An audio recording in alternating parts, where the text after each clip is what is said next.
한 주간의 외교, 안보, 국방 이슈를 살펴보는 시간입니다. 병창 토크 시작하겠습니다. 오늘도 어김없이 김병주 더불어민주당 의원 그리고 김창수 전 통일비서관 자리하셨습니다. 어서 오십시오. 네, 안녕하세요. 네. 아유, 유튜브 전문가 우리 저 김병주 의원님께서 지난주에도 뭐 활발하게 화려하게 활약하는 모습들 저희가 주블리 TV도 잘 되고 있죠. 네, 예. 취재 편의점 네. 승승장구하고 있습니다. 아유, 아닙니다. 하여간 여러분 지금 이거 취재 편의점 오픈한 지 얼마 됐어요? 취재 편의점 정식 목표는 저희가 10월 16일 날 첫 방송을 했고요. 네. 그리고 그 전에 저희가 이제 그 있잖아요. 무슨 그 개점하면 이벤트 네. 같은 네. 걸로 뭐 무슨 바가지도 주고 막 휴지도 주고 그런 것처럼 네. 저희가 이제 선거를 목전에 두고 있어서 강서 3일장 컨셉으로 저희가 네. 강서 구청장 선거 올레를 했었죠. 네. 그리고 한참 한 일주일 정도 또 쉬었다가 그리고 이제 오픈한 거죠. 이제 한 달도 채 안 된 것 같은데 그 이제 한 달 돼가네요. 한 달 예. 12만 4천 오늘 아침 체크해 보니까 12만 4천 구독자던데. 저보다 더 열심히 생각하시죠. 아니, 김병주 의원님께서 뉴미디어의 달인이셔가지고 그러니까. 곧 20만 갈 것 같아요. 구독자 수가 이렇게 단기간에 빨리 늘어난 것도 대단한 일이지만은 네. 또 조회수가 엄청나게 높다고 그거를 아니, 또 깨알같이 지적하세요. 제가 보기에는 그 저기 두 분의 기여와 공로가 엄청 크다. 아니 근데 지난번 진짜 저희가 단기간에 이 코너만으로 구독자가 5천 명인가 늘었다는 네, 것 같아요. 예. 그래서 이 엄청난 성과다. 예, 그래서 역시 주블리와 김창수. 뉴미디어의 달인이 제가 출연하셔서 분석해 보니까 네. 구독자는 12만 4천인데 네. 실제 조회수 분석을 해 보니까 일반 유튜브 50만 구독자의 파워를 갖고 있다. 벌써 조회수가 엄청나요. 그런가요? 예, 그래서 지금 승승장구 편의점 취재 편의점으로 제가 얘기하고 싶어요. 그만큼 우리 장윤선 기자님이 그 상당히 발이 넓어서 오시는 여기 참 출연하시는 분들의 수준이 엄청나고 영향력 있는 분 섭외력 대단합니다. 네. 다음에는 여기 뒤에 그 편의점처럼 과자라도 좀 넣고 꺼내서 드시면서 할 수 있게 저희가 새로운 컨셉을 좀 준비를 해보겠습니다. 오늘 또 주블리 김병주와 동시에 하고 아유, 있습니다. 네, 동시 방송입니다. 주블리 김병주 방송 보시는 분 취재 편의점 장윤선의 취재 편의점 구독하고 시작하시죠. 구독하실 분 1번 딱 써주세요. 와, 그러니까 역시 그 저기 유튜브 뉴미디어의 달인답습니다. 네. 저희는 명구스러워서 이런 말 잘 못하는데 창피해서 취재 편의점 구독자분들도 주블리 김병주 구독하고 갑시다. 네, 시작합시다. 일단 구독 좋아요부터 누르고 시작합시다. 네. 제 아는 분들이 네. 이 김병주 의원님 이렇게 방송 보시고 김병주 의원님 평소에 그렇게 즐겁고 재밌는 분이시냐고 네. 제가 계속 여쭤보는 거 우리 쳐도 그래요. 아니 근데 사실은 우리 군인 뭐 네. 장성급 사성장군이시잖아. 그러면 되게 딱딱할 것 같고 어렵고 막 그런데 김병주 의원님 전혀 그렇지 않아서 군인에 대한 일반론이 깨졌어요. 그러니까 막 각 잡고 세게 막 문제 제기하고 그럴 것 같은데 전혀 그렇지 않다. 지금 그렇게 굉장히 하는 분이 한 분 부드럽고. 계세요. 지금 국방부에 계세요. 그런 분 한 분. 붕짜자 붕짜. 그럼 왜 붕짜자 붕짜 하실 것 같은데. 예. 자 오늘 얘기 본격적으로 들어가 보겠습니다. 대통령 대회가 또 나가십니다. 예. 내일 모레부터 거의 뭐 원래 회의 수준인데 2박 4일 동안 에이펙 참석자 샌프란시스코. 그 다음에 잠깐 돌아왔다가 20일에 또 나갑니다. 영국 찰스 3세 국왕 초청으로 영국 국빈 방문. 그리고 또 파리로 갑니다. 이제 막판 엑스포 홍보 때문에 그렇다는 거고요. 그 다음에 12월에는 네덜란드 국왕 초청으로 암스테르담 헤이그도 방문합니다. 사실상 국내에 거의 없다. 이렇게 봐야 될 것 같다는 생각이 좀 드는데 어떻게 생각하세요? 왜 이렇게 잦은 출국 뭐 국회 운영위원이시니까 네. 좀 체크를 해보실 것 같습니다. 네, 그렇죠. 지금 윤석열 대통령은 구속 또는 수사만 네. 잘하는 줄 알았는데 네. 해외 순방도 너무 좋아하는 것 같아요. 해외 순방 그래서, 너무 좋아한다.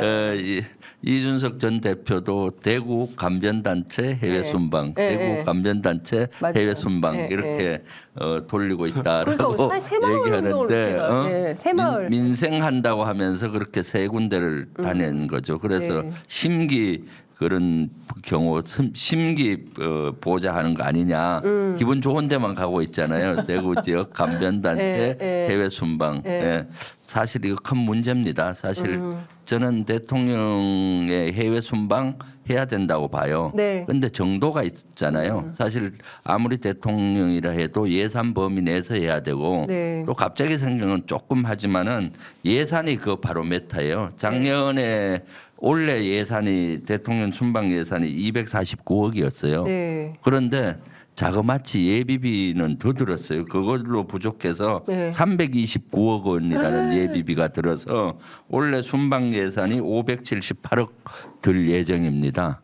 그러니까 원래 기존보다도 249억 정도밖에 예산에 편성 안 되는데 329억이나 또 편성을 해서 578억을 한 거죠. 그러면은 그만큼 국익에 도움이 됐느냐? 그렇죠. 그것이 문제잖아요. 네. 이렇게 많은 예산을 들여서 지금 민생에서는 죽겠다고 하는데 예산을 들여서 갔는데 예. 이것은 국익에 얼마나 도움이 됐느냐 봤을 때 기억 속에 뭐 있습니까? 전에 미국 가서 바이든 날리면 해서 그렇죠. 했죠. UAE에 가서 UAE에 적은 이란이라 이런 발언을 해서 네. 우리 호르무즈 해협에 우리 상선들을 위협에 빠뜨리고 네. 또 외교적인 마찰도 하고 네. 또 뭐 이런 것들이 한두 개가 아니에요. 네. 그래서 국익을 훼손하고 하는 사례들이 많죠. 그래서 제가 실제 예전에 문재인 정부 때는 도대체 얼마의 예산이 들었는지를 따져봤더니 네. 문재인 대통령 당시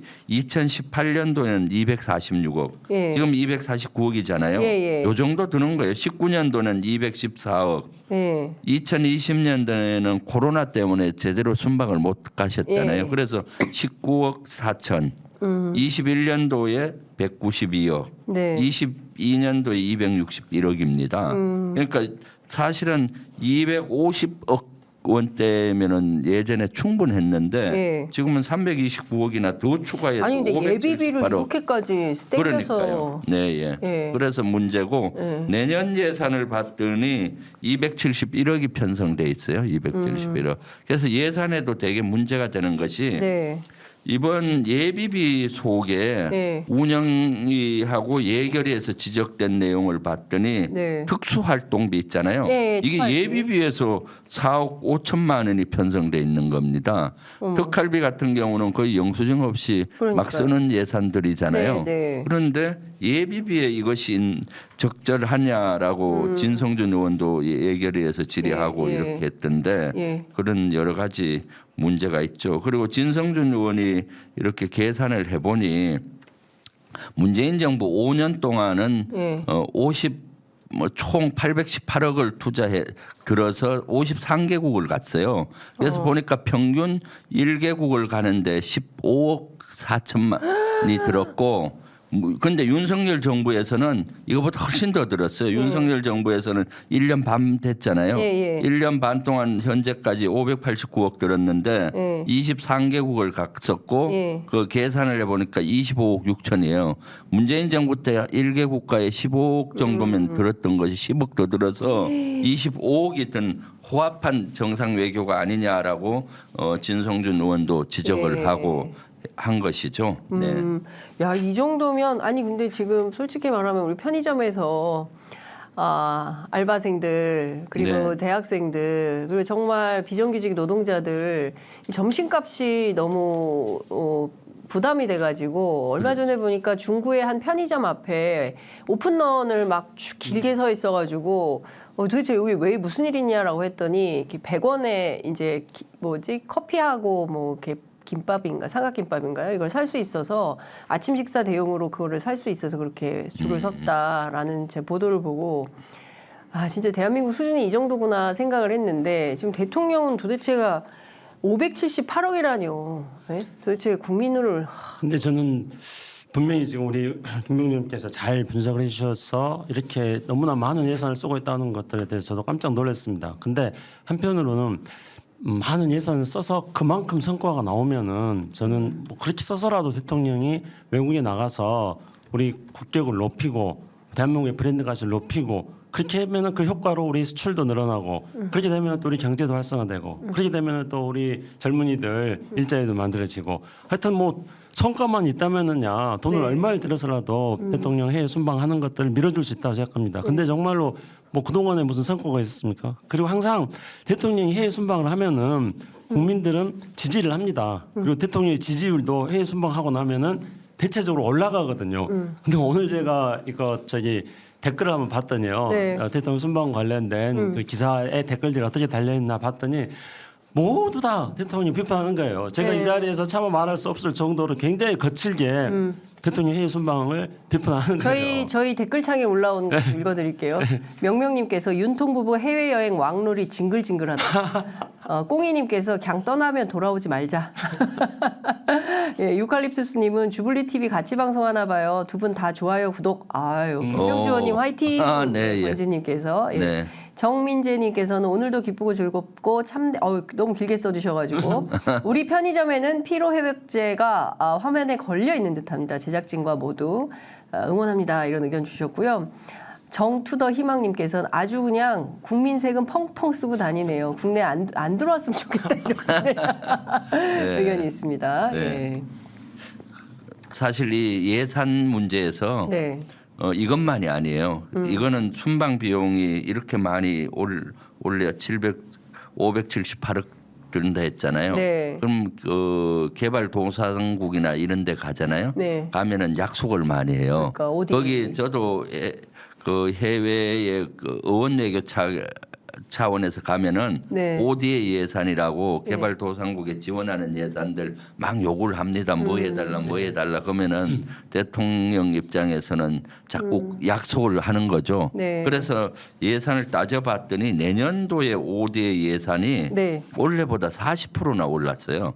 그런 6조 5천억 원을 편성하게 된 겁니다. 내년 예산이. 그러니까 지금 민생이 어렵고 물론 국격에 맞게 우리도 ODA 예산을 점진적으로 올려야 되는 건 맞아요. 네. 하지만은 지금은 우리가 경제가 얼마나 어렵고 민생이 얼마나 어렵습니까? 그런데 40%까지 올리는 거는 적절하지 않죠. 사실 뭐 물가 지수라든가 뭐 그런 네. 게 해서 올려도 10% 맥시멈 이내로 해야 되는데 해외 순방을 이렇게 하니까 자꾸 약속할 수밖에 없는 겁니다. 네. 뭐 해주겠다, 뭐 해주겠다 하니까 내년 예산을 올려야 되는 그런 문제가 생겨서 네. 하고 어떤 나라는 ODA 예산이 어떤 특정국 같은 데는 방문하고 나면은 엄청나게 오른다고 그래요. 90% 약속을 이상은, 많이 그러니까 예. 약속을 많이 하게 되니까요. 그래서 받는 나라도 지금 단순히 당황하겠다. 해외 순방이 문제가 아니라 예산이 이렇게 펑펑 쏘고 다니니까 예.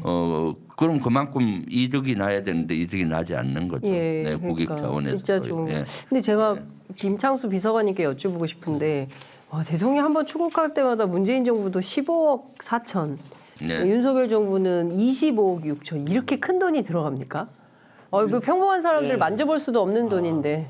우선은 뭐 항공비도 있고요. 네. 그리고 또 많은 사람들이 대통령이 해외 가실 때 많은 사람들이 다 그걸 공짜로 가요, 그 뜻받치기 사람들 위해서 돈 안 내고? 그렇죠. 공무원들이니까 다. 아, 예, 네, 그런 비용, 뭐 숙식 비용, 뭐 이런 비용에서 그 정도 제가 디테일하게 그 예산 내역들을 확인해 보지 않았습니다만은 대통령 정상회의에 수행하는 사람들의 면면을 고려해 볼 때 그 정도는 뭐 될 수 있을 거라고 생각합니다. 그렇구나. 아니, 저희 기자들은 순방 취재를 잘 못 가요. 그러니까 네, 부자 회사들은 그렇죠. 순방 네, 취재들 다 가거든요. 근데 네. 한 번 갔다 오면은 이제 그 방송사 같은 경우는 4인 1조인데 한 번 갔다 오면 뭐 한 1억 이상 드는 거죠. 네. 예, 그래서 못 가요. 그리고 이제 예컨대 이제 작은 인터넷 언론 같은 경우에는 뭐 엄두가 안 나죠. 예산상에 상당히 큰 부담이 돼서.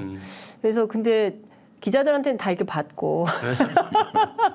네, 그렇죠. 예, 기자들은 회사에서 네, 예. 내게 되잖아요. 네, 예. 그러니까, 하여튼 아까 사연이 뭐 1억 얼마 든다 그랬잖아요. 네, 네. 그럼 대통령 해외 순방할 때 한 200~300명 정도가 수행을 할 겁니다. 그 여러 가지 경호부터 시작해가지고 네, 의제에 네, 관련된 네. 준비라든가 실제로 그런 인력은 필요하고요. 그러니까 그런 기업인들은요? 기업인들도 참여하는데 네. 기업인들 비용요. 네. 그건 제가 정확하게 모르겠네요. 제가 알기로는 기업인들은 내고 탄다고 알고 네, 있습니다. 예. 예. 본인이 내는 걸로 내는 알고 걸로 알고 있는데, 있습니다. 네, 예.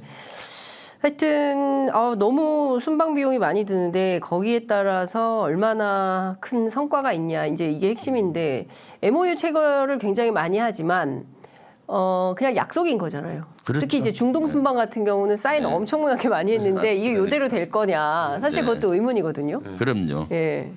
그 진성준 의원이 예결위에서 질의하는 내용을 봤더니 네. UAE에 갔을 때 뭐 300억 달러 유치했다 이렇게 했는데 네. 그 진성준 의원 질의하는 내용 보니까 239건의 MOU를 체결했는데 네. 실제로 계약된 거는 10건이라고 그래요. 그래서 여기에 대해서 박진 장관한테 질의를 했는데 네. 박진 장관은 제대로 답변을 못 하더라고요. 그러니까 MOU 체결 249건 내서 300억 달러 뭐 이렇게 유치했다 하는데 예. 실질적으로 이렇게 실계약으로 가는 경우는 예, 10개. 10건이었으니까 네. 25분의 1이잖아요. 네. 그래서 실제 MOU만 체결을 했다고 되는 건 아니죠. 물론 요 수치는 검증이 좀 필요한 거라서 네. 진성준 의원이 박진 장관한테 질의를 했어요. 그래서 박진 장관은 그걸 확인해서 답변 주겠다 했는데 네. 이와 비슷한 것이죠. 그래서 지금 윤석열 정부에서는 해외 순방 갔다 와서 네. 과대 포장해서 이걸 우리 국민들에게 홍보하는 경향이 있어요. MOU 체결하면은 전부 다가 실 계약이 되는 것처럼 오인을 하게 이렇게 얘기하잖아요. 네. 이번엔 몇 조 원대의 성과를 냈다. 그런데 그것이 실계약이 돼서 집행이 돼야 우리 국익과 관계가 되잖아요. 네. 그러니까 그런 것들을 정확히 체크해 볼 필요가 있는 것 같고요. 그 경제지들도 일조하는 것 같습니다. 뭐 하면은 막 순방 성과 막 이러면서 막 일면 머릿 기사로 막 엄청나게 계약을 한 거 온 것처럼 포장해주는 저는 이제 언론도 좀 자성과 성찰이 필요하지 않을까라는 생각이 좀 들어요. 근데 계약이 성사 안 되면 좋은 것도 많이 있습니다. 예? 예? 그래요? 왜냐하면은 네. 이번에 대통령 윤석열 대통령 사우디에서 예. 네옴시티 하는데 우리가 참여하는 걸로 그렇게 또 MOU 체결하지 않았습니까? 네. 근데 지금 그 네옴시티라는 게 초현대식 미래 도시인데 맞아요. 우리가 어렸을 때부터 꿈꿔왔던 정말 그런 미래 도시입니다. 예. 그래서 탈석유 시대를 대비해가지고 예. 사우디의 빈살만 그 총리 겸 왕세자가 정말 야심차게 추진하고 있는 건데요. 맞아요. 예. 그게 어디냐면은 이스라엘하고 붙어 있어요. 그러니까 이제 지금 이스라엘하고 팔레스타인 이 전쟁 와중에 그 네옴시티가 정상적으로 진행되기 굉장히 어려울 거 아닙니까? 네. 그럼 이 네옴시티는 어떻게 하냐면은 사우디 정부하고 수주를 하는 게 아니고 네. 거기 우리가 투자를 해가지고 수익을 우리가 찾아와야 되는 거예요. 그런 와. 방식이거든요. 과거에 우리가 중동에 진출했을 때하고는 계약 방식이 완전히 다른 겁니다. 그래서 이번에 MOU를 체결했는데 다른 나라들은 네. 지금 전쟁 중이어가지고 예. 전부 다 조심조심하고 있거든요. 몸살고 있는데 예. 우리는 또 가서 덜컹 또 MOU 체결해가지고 잘했다고 막 하는데 예. 이런 거는 이행 안 되는 것들이 더 좋은 거죠. 아니 근데 지금 생각해 보면 정말 그 전쟁이 어떻게 될지 언제 끝날지 아무것도 모르고 투자했다가 돈을 날릴 수도 있는 그렇죠. 이런 상황이 되는 거 아닙니까? 네, 그러면 그렇죠. 결과적으로 이게 국익에 도움이 되는 순방 외교가 아니라 국익에 해가 되는 순방 외교가 되면 이거 다음에 못 가게 말려야 되는 거 아닙니까? 진짜 제가 보기에는 이게 대통령이 얼마나 중요한지 또 한 번 진짜 뼈저리게 국민들께서 다 다시 공부하고 있다 이런 생각이 좀 듭니다. 근데 이번 사우디 순방길에 사기꾼이 탔다면서요. 저 이것도 깜짝 놀랐거든요. 그렇죠. 이게 가능합니까? 역대 정부에서 노무현 정부에도 계셔보시고 문재인 정부에도 계셨는데 네. 이게 아니 검증 안 해요? 누구 다 탓? 검증하죠. 네. 근데 뭐 지금 이 정부에서는 한두 번이 아니지 않습니까 이번에. 그렇기 때문에 이런 일이 발생하는 건 한마디로 네. 정부의 공식적인 검증 시스템 밖에서 네. 강력한 힘이 작동하고 있기 때문에 이런 일이 벌어진다고 밖에 볼 수 없습니다. 그러니까 검증을 쉽게 통과하거나 네. 그런 어떤 외부의 이 시스템에 따라서 검증이 통과를 좀 더 쉽게 하게 하는 외부의 힘이 작용하지 않으면은 이런 일들이 발생할 수가 없는 거죠. 대통령 순방이라는 거는 그거는 대통령의 어떤 국익을 위한 외교 활동인 것뿐만 아니고요. 네. 대통령 순방이라는 거는 대통령의 안전과도 매우 밀접한 관계가 있는 거 아니겠습니까? 네. 비행기까지 타고 가는데 네. 거기에서 정말로 대통령의 안전에 직결되는 그런 사안인 거죠. 그렇기 때문에 당연히 검증 철저히 합니다. 그래서 사실은 윤 대통령 중동 순방에 코인 사기 혐의를 네. 받고 수사받고 있는 업체 대표가 간 거 아닙니까? 네. 이것은 국가 망신이고 국익을 국격을 실추시킨다고 보죠. 왜냐하면은 그 업체에서는 사우디 왕세자를 만난다, 뭐 등등 사우디 간다 이런 것들을 홍보하면서 투자자를 모집하고 또 사기 행각을 벌리는데 이용을 할 확률이 많잖아요. 네. 그러니까 대통령 순방이 사기에 이용당할 여지가 있는 것이죠. 네. 그래서 이런 것들은 사실 망신살이 뻗친 것이고 국격을 실추시키는 거라고 보여집니다. 그래서 이러한 것 이렇게 순방단을 편성할 때 네. 철저히 검증을 하고 이렇게 해야 되는데 모르겠어요. 이 뒤엔 뭐가 있는지. 네, 그러니까 저는 그게 누구가 궁금해요. 있는지 아니, 그런 것들은 예. 궁금하죠. 누구 추천으로 그렇죠. 갔는지 예. 그런 것들은 예. 밝혀낼 필요가 있죠. 이것도 국회 운영위에서 좀 알아봐야 되는 거 아닙니까? 어떻게 네. 사기를 쳤던 분을 태워가지고. 그러니까요. 운영위에서 한번 해야 되는데 운영이 질의할 게 하도 많아서 네. 이 질의를 못했어요. 사실은. 그러니까요. 운영이 이번에는 예. 이슈됐던 게 너무 많잖아요. 맞아요. 예. 네. 그러니까 그 얘기 운영위 얘기 나온 김에 그것 좀 여쭤볼게요. 네. 지난 시간에 여기에서 간첩 네. 네. 예, 있다. 네. 안보실에 예, 뭐 그날 오셨습니까? 그분도 네. 이 자리에 뭐 있다고 의원님께서 특정 인물을 지명하는 거는 좀 그렇지만은 네. 일단은 제가 누누이 그때 지금까지 주장해 왔던 게 있잖아요. 예. 안보실의 안보 회의 상태가 크다. 네. 그중에 안보실 1차장 같은 경우는 안보 그 군사 기밀 누설로 대법원에서 유죄 판결까지 그렇죠. 받았다. 예, 예. 물론 윤 대통령이 봐주기식으로 사면을 했어요. 예. 그 대법원 판결 이후에 얼마 있다가 예. 그리고 또 서해 공무원 피격 사건 때도 SI 비치 인가증도 없으면서 네, 예. 특수정보에 대한 비치 인가증이 예. 없으면서 그거 SI 측 관련된 보고를 받아서 보안을 위배됐다 조사하라고 하고 했는데 그때 김대기 비서실장이 말을 듣지 않았어요. 네, 그러니까 예를 들어서 안보실의 가장 핵심 중에 핵심, 안보실은 또 보안의 가장 핵심적인 그렇습니다. 기구잖아요. 예, 그런데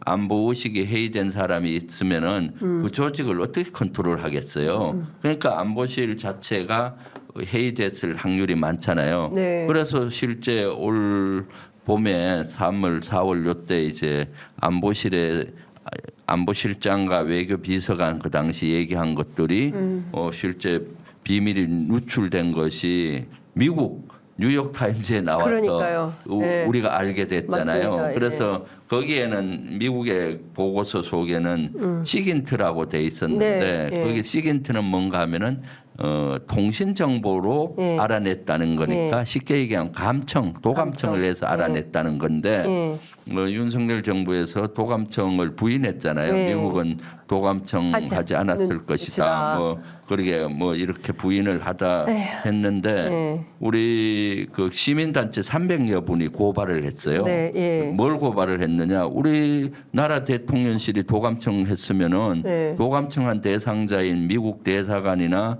또는 미국 정보기관 또는 미국 부대 중에서도 정보를 감청하는 부대 있거든요. 네네. 정보부대 예. 그런 지휘관들을 고발을 한 겁니다. 그래서 용산 경찰서에서 이걸 수사를 한 거예요. 너무 용산 웃기다. 경찰서 야. 그것도 대통령실 가까이 있는. 예. 그래서 검찰에 불송치를 했는데 불송치 이유문을 보면은 네. 시긴트가 아니라 대통령실 입장은 시긴트가 아니라 휴민트에 의한 것으로 보인다라는 예. 입장이에요. 예. 그럼 시긴트는 도감청이 아니라 예. 휴민트는 휴먼 인텔리전스의 준말이에요. 예. 인간 정보에 의해서 나갔다. 그 예. 정보가 비밀 유출된 건 확실한 거고요. 둘 중에 하나라면은 인간 정보에 의해서 나갔다는 것은 쉽게 얘기하면 스파이에 의해서 나간 거예요. 그 스파이를 우리는 일반적으로 네. 광의적으로 얘기한 간첩이잖아요. 그러니까 대통령실에 간첩이 있다. 네. 간첩 색출 작전을 하라라고 제가 그 아주 혼을 내줬죠. 네. 그런데 대통령실의 답변은 너무 어이없었어요. 예, 뭐라고 얘기했던가요? 자기들은 그런 입장 거기 분명히 불송치문에 보면은 대통령실 입장이라고 나와 있는데 네. 자기들은 입장을 낸 적이 없다 모르겠다는 예. 거예요. 그러면 뭡니까? 그 수사가 가짜라는 거예요, 아니에요? 수사 이게 말이 언론 보고 했다 뭐 예. 이런 식으로 말이 안 되는 얘기들로 하는 거죠. 그러니까 이것도 결국은 꼬리 자르기로 가지 않겠느냐. 아마 용산 경찰서만 혼을 내겠죠. 왜 그런 왜 그런 불송치문을 해서 보냈냐. 이렇게 분란을 만드느냐. 그런 그러니까요. 거였죠. 예. 그래서 제가 용산 그 불송치문을 근거를 가지고 네. 팩트를 가지고 질의를 하고 했더니 이제 발칵 뒤집힌 거죠. 네. 대통령실에 간첩 있으니까 색출 작전 해라. 네. 했더니 발칵 뒤집혀서 뭐 국민의힘 의원도 저를 공격하고 대통령실도 공격하고 그랬던 것인데 저는 네. 빨리 그 색출을 해야 된다고 봅니다.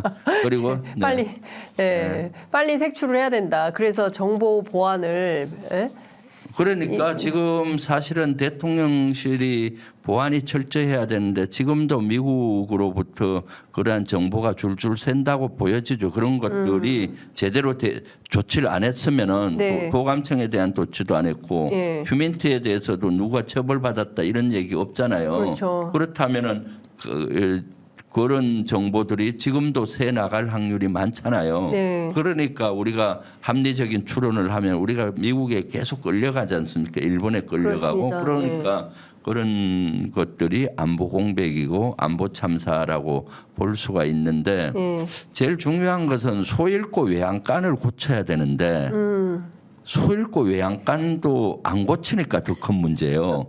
그렇게 가르쳐주면은 아이고 검토해서 조사하고 조치하겠다 보완하겠다 해야 정상인데 예. 아니다라고 발뺌만 하니까 소 잃고 외양간도 안 고치니까 더 걱정이죠. 그러니까요. 지금 말씀 주신 거 보니까 진짜 이게 나라 꼴이 이게 큰일 났습니다라는 생각이 좀 듭니다. 웃으면서 얘기하지만 이게 절대 웃을 일이 아닙니다. 이게 나라가 이 정보가 실시간으로 휴민트라고 멋있게 포장하지만 결국에는 우리나라에 있는 주요 안보 관련된 정보가 새나가고 있다 이렇게 볼 수밖에 없는 거 아닙니까? 네, 그렇죠. 휴민트 그냥 뭐 듣기 좋으라고 네. 간첩 이런 용어를 안 쓰고 우리 입장에서 우리가 예를 들어서 중국이나 북한이나 뭐 어떤 정보를 빼낸다 할 때 휴민트에 의해서 빼낸다 미국 용어를 네, 많이 써요 군에서는 네. 그 휴민트는 쉽게 얘기하면 스파이고 조금 더 과하게 얘기하면은 간첩이라고 볼 수가 있는 거죠. 광의적으로 보면은 그리고 네, 예. 스파이고 간첩이고 그다음에 우리 손자병법 전문가시니까 손자병법 따르면 세간이라고 그러고 내가 내가 우리 고구려 시대 때는 세간이라고 그래요. 네. 2500년 전에 네. 간첩의 유형을 손자는 5가지로 했어요. 네. 그 중에 그 한 유형이 적국의 네. 핵심 관료, 장관이나 강요를 포섭을 해서 정보를 빼내잖아요. 그 관료가 내간이라는 거예요. 지금도 사실은 세계 곳곳에서 그런 활동을 하려고 많이 하고 있죠. 네. 그래서 이번이 만약에 그와 같은 형태 이것이 사실이라면은 휴민트라고 했으니 그 내간의 형태로 보여지는 거죠. 이미 2,500년 전부터 그런 스파이 활동, 간첩 활동 이런 것들의 중요성을 얘기한 것이고 만약에 우리 나라에 그런 게 있으면 큰 손해인 거고 네. 우리가 적국에 그런 사람을 심어놨으면 우리가 정보를 쉽게 빼내니까 그러고요.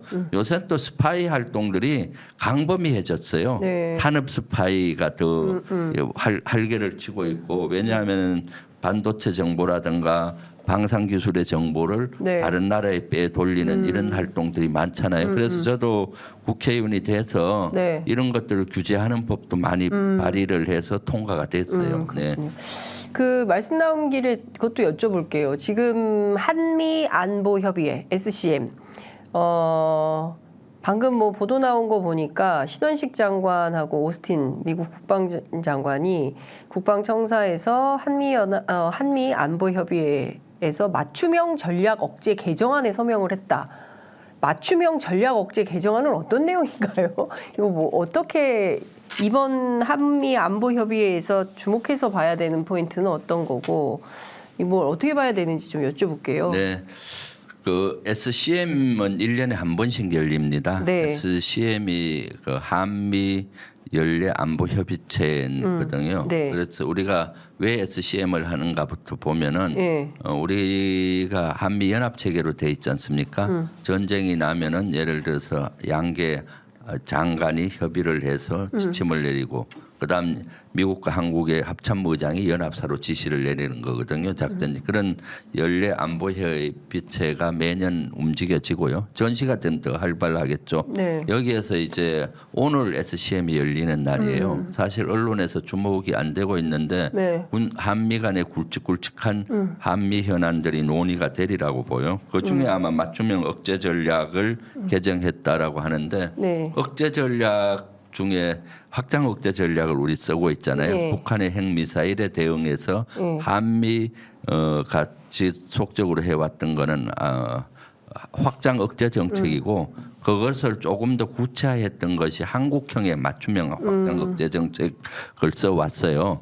그것은 이제 뭐 핵과 북한의 핵미사일에 대응한 정보 교류라든가 여러 가지를 써왔었는데 네. 그것을 좀 개정한 걸로 보이는데 아직 개정 내용이 뭔지는 좀 더 확인을 해봐야 되는데 아마 유축컨대 네. 지난번에 워싱턴 가서 워싱턴 선언했었잖아요. 예. 그래서 그것을 좀 더 구체화해서 개정을 했으면은 괜찮은데 네. 거기에 일본이 들어가면은 예. 맞춤형 억제 전략은 한국과 미국이 북한 핵미사일에 대응하는 맞춤형 억제 전략인데 만약에 거기에 일본을 또 포함을 하면은 이것은 큰 문제고 한미 간에 그것을 맞춤형을 좀 더 구체화했다면은 그것은 긍정적이지만은 예. 제가 우려하는 지점은 거기에 일본이 포함이 됐다면은 그건 큰 문제라고 보여져요. 네, 네, 이 개정했다고 하니까 예. 그것은 한번 제가 지금 막 오늘 네, 지금 오전에 바로. SCM하고 막 발표가 나오기 때문에 네. 오후에 방송 끝나면 좀 확인해봐야 되겠네요.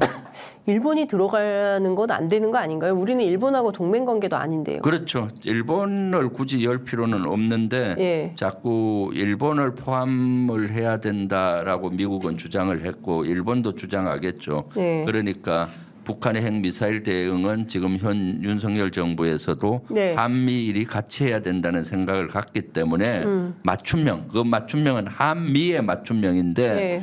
개정했다라는 의미로 봤을 땐 일본이 들어가지 않았나 추정을 하는데 일본까지 맞춤형으로 세트로 이렇게 했을 가능. 일본까지 맞춰서. 그래서 그것이 어휴. 좀 우려되는 지점인데 네. 그것은 확인을 해보고 네. 다음 편의점 할 때 말씀하겠습니다. 네. 이번에 이제 한미 SCM이기 때문에 네.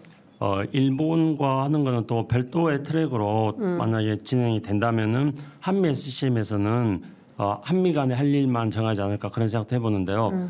근데 지난번에 캠프 데이비드에서 했던 것들이 사실은 지금까지는 이제 미일 동맹이 있었고 한미 동맹이 있지 않습니까? 네. 근데 한미일 3자를 지금 묶었잖아요. 네. 근데 이거에 대해서 뭐 유사 동맹이다, 준 동맹이다 이렇게 말을 하는데 예. 저는 진화된 동맹이라고 생각합니다.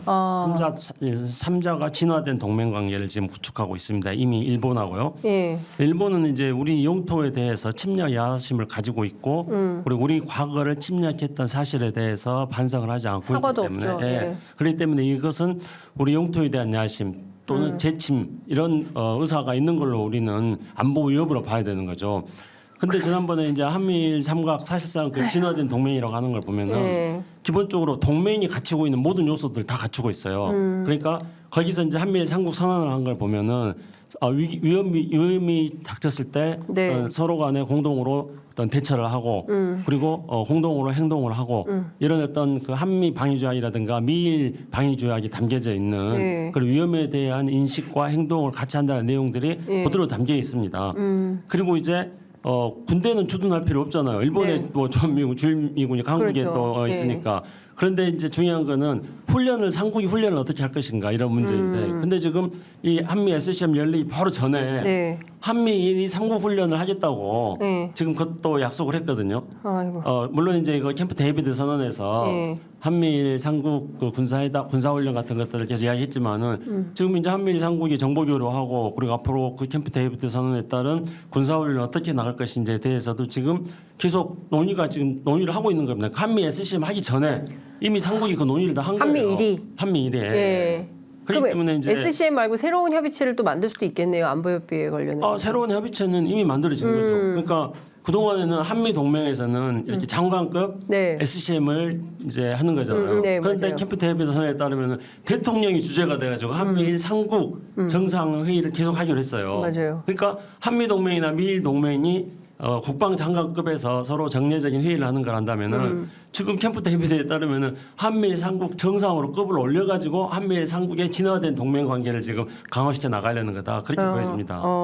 그러니까 지금 그 댓글 주시는 분들이 맘달달님께서 지겹다. 국익을 위한 것이 아닌 이 정부의 꼰돌인 것 같다. 이런 말씀 주시고 윤하연님께서 김병주 의원님 용해인 의원님 이따 나오십니다. 예, 화이팅입니다 하셨고요. 무명님께서 어차피 책임 아무도 안 짐. 뭐 이렇게 뭐 예, 차별은 없다님 피난처가 해외 순방 뭐 이렇게 의견들 주고 계시는데요. 네. SCM 관련 뉴스를 제가 잠깐 보니까 네. 그 한미 간의 네. 확장 억제 정책을 좀 더 구체화한 것 같이 나오고요. 네. 네. 그래서 일본은 뭐 논의가 안 된 것 같긴 한데 이것은 국방위에서 한번 따져볼 예정입니다. 그리고 네. 제가 우려했던 것은 얼마 전 뉴스 SCM에서 9.19 군사합의 효력 정지에 대해서 미국과 공감대를 갖도록 뭐 하겠다라고 네. 했는데 미국을 설득을 시켜서 그렇게 하려고 한다는 그 뉴스가 있어서 우려했는데 지금 여기 발표문들 이렇게 쭉 언론 보니까 아직 그런 내용은 없는 것 같아요. 그래서 9.19 군사 합의 아마 미국이 유예하는 걸 효력 정지하는 거를 쉽게 승인하기가 어려울 겁니다. 예. 그러니까 그것이 빠졌다면은 다행이고요. 예. 만약에 9.19 군사 합의 효력 정지를 미국이 인정하고 양해했다 그러면은 그것은 또 큰 문제 중에 하나죠. 그래서 아니, 이것은 국방위가 열리면은 네. 좀 알아보려고 하고 내일 모레 또 합참의장 새로 예. 내정된 합참의장 청문회가 있기 때문에 예. 이런 내용을 좀 살펴보겠습니다. 네.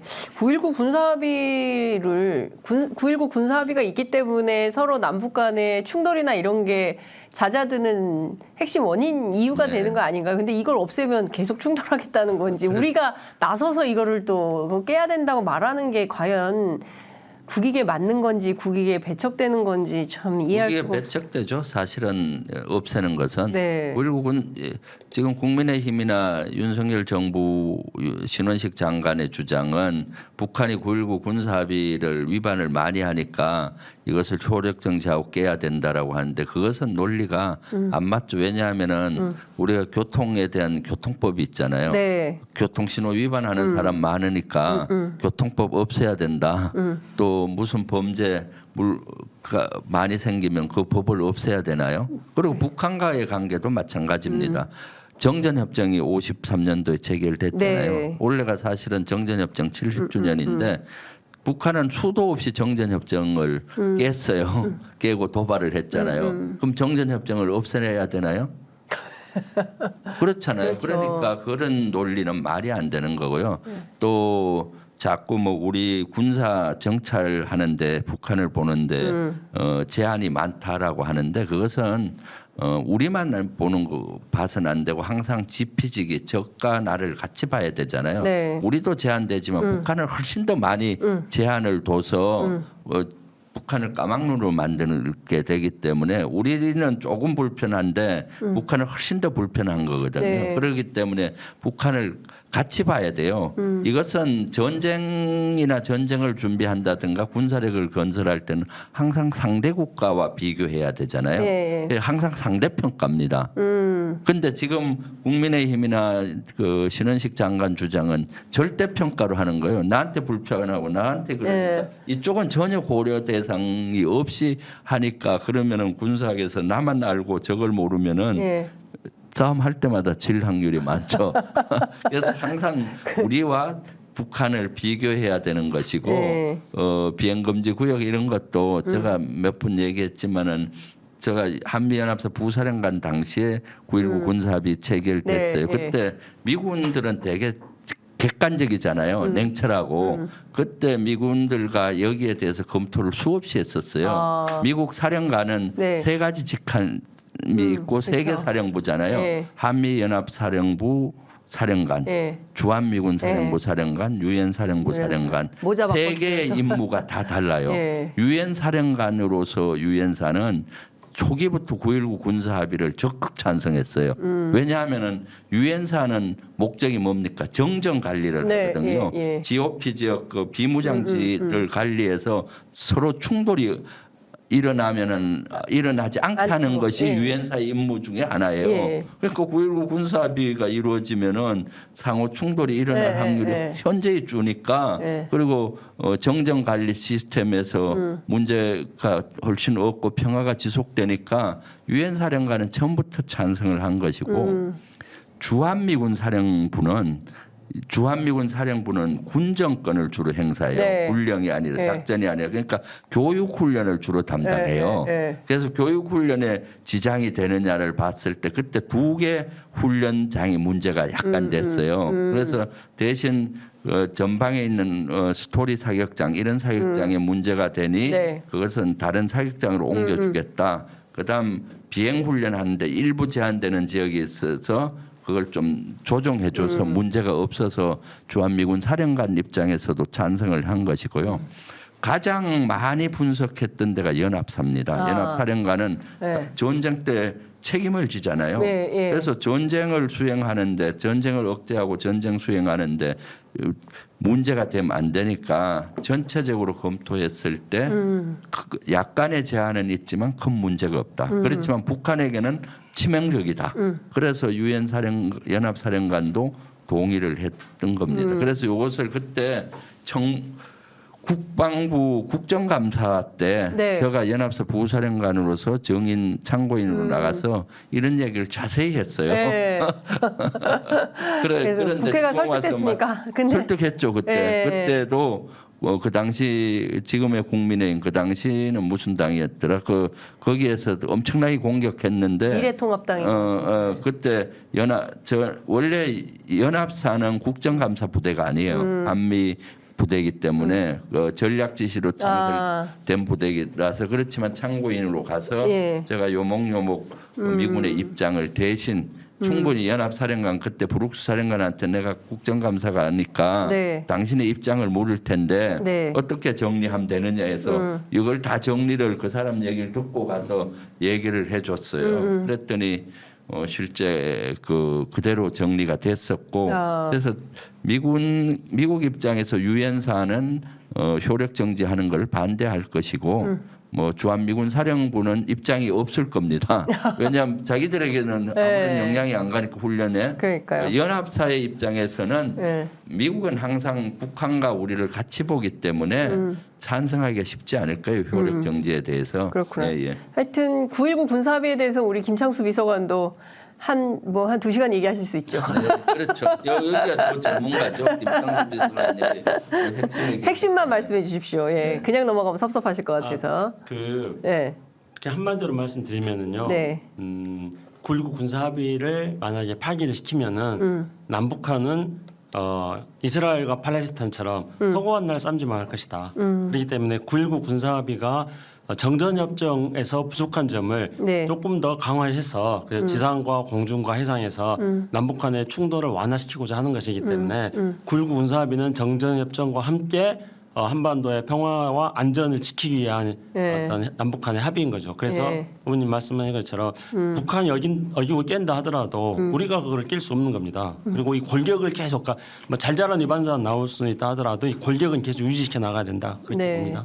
그러니까 9.19 군사합의는 우리에게 중요한 지렛대입니다. 네. 북한이 도발하지만 너들 지켜라라고 네. 계속 요구할 수가 있는데 이걸 효력 정지나 파기한다면은 지키라 할 명분이 없잖아요. 없어지잖아요. 지키라고 하고 평화를 만들어 갈 수 있는 그 지렛대가 되고 판이 될 수 있는데 그것을 한쪽만 보고 네. 또 문재인 정부 지우기 한답시고 모든 걸 지우려고 하니까 네. 이런 문제가 생기는 거죠. 그러니까 이게 정부가 사실은 5년짜리인데 뭐 네. 천년만년 할 것처럼 이렇게 나와서 많은 국민들이 참 불편해하는 것 같습니다. 임금님 기획 캔디님이 지구에서 가장 귀여운 사성 장군. 느낌표 2개 해주셨습니다. 아, 혹시 이제 주블리 TV에서 오신 거 아닙니까? 예. 취재 편의점 하면서 네. 장윤선 기자님이 일치월장하셨어요. 지난번에 일방적으로 했는데 지금 제가 지난번 댓글도 좀 읽어주면서 참여형으로 하던데 오늘 읽어주니 좋잖아요.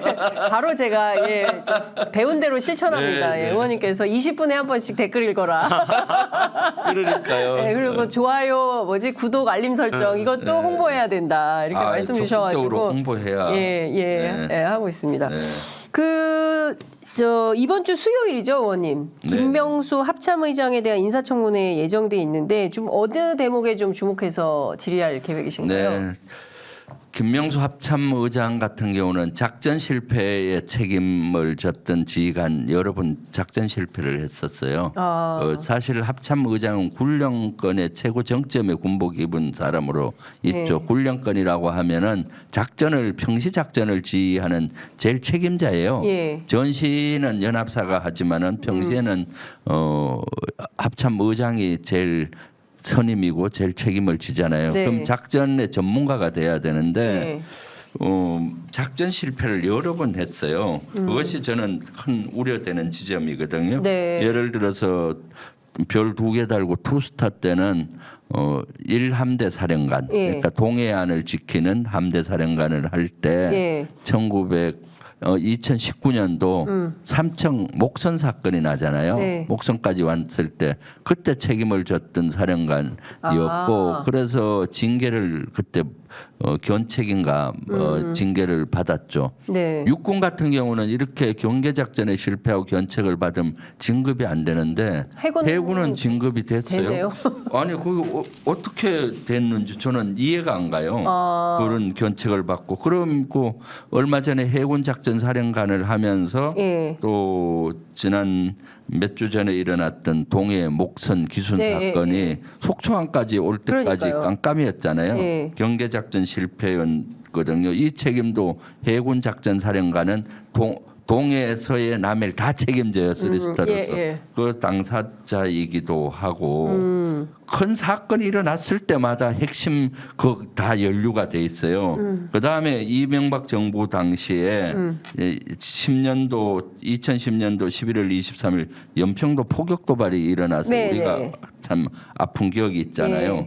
이때 이명박 정부 대통령실 위기관리 상반장을 했어요. 이때도 상반장에서 그때 상당히 이명박 정부 때 이명박 대통령이 코너에 몰렸거든요.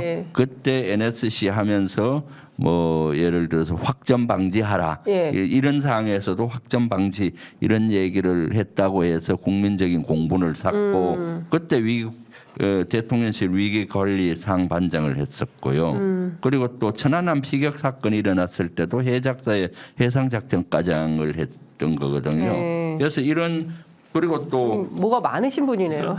그렇죠. 그리고 또 일본이 초계기의 위협을 했던 사건 있잖아요.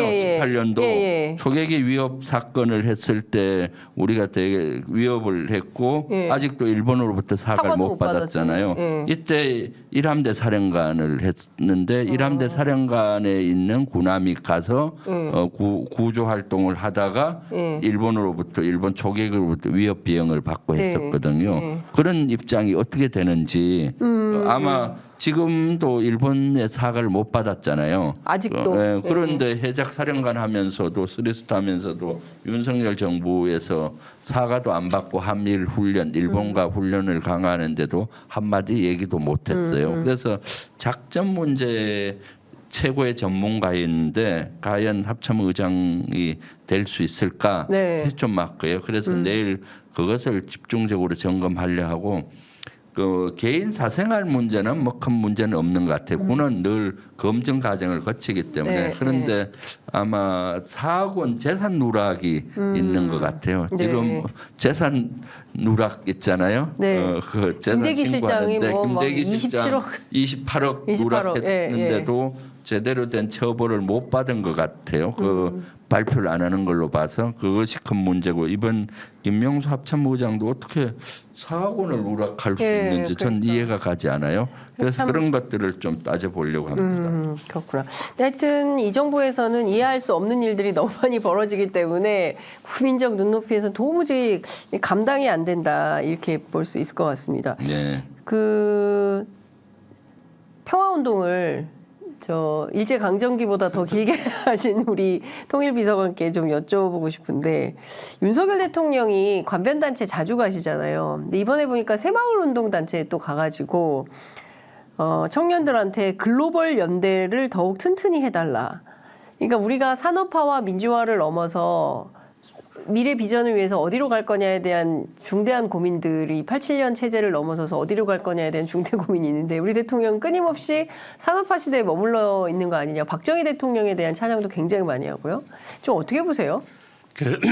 뭐 새마을운동이 했던 역사적인 의미들 많이 있는 거죠. 네. 그리고 새마을운동이 이제 지금 시점에서도 뭐 새마을운동 단체가 지역 사회에서 봉사활동이라든가 여러 가지 활동을 하고 있다고 생각합니다. 네.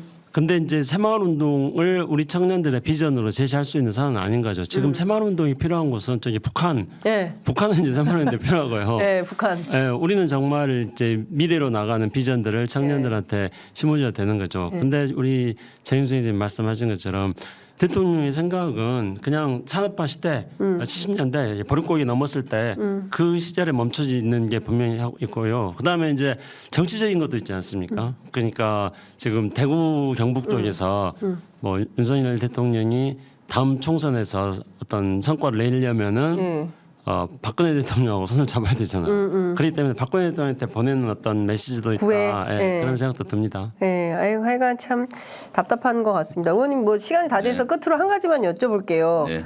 이 천공. 네. 네, 천공 보도로 뉴스토마토 기자 등 6명에 대해서 대통령실이 고발장을 냈는데 경호처장이 피해자로 돼 있습니까? 근데 고발장은 왜 대통령실이 낸 거죠? 이거 어떻게 된 겁니까? 설명을 그러니까 좀 제가 그걸 사실은 제보를 받아서 너무 궁금한 거예요. 네. 왜냐하면 천공이 대통령 용산 졸속 이전 당시에 네.